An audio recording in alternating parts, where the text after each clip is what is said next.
President Draupadi Murmu said it is a time to recall our age-old spiritualism that focuses on mental peace.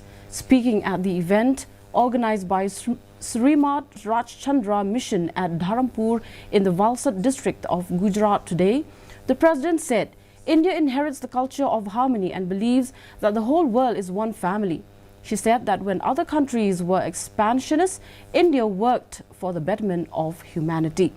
President said that with changing times, we are going away from our spiritual legacy and giving importance to material pleasures. She emphasized the need to understand our legacy of spirituality and conserve it.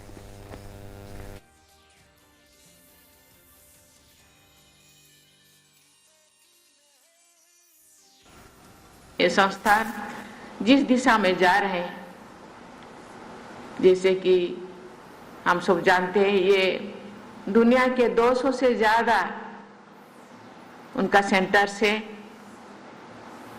इसी centres में लोग जाके यहाँ से ज्ञान प्राप्त करके अपने जीवन को सार्थक करने के साथ साथ पूरा मानवता को ये ज्ञान पहुँचाए कि हम कौन हैं, कहाँ से आए हैं, हम क्या कर रहे हैं।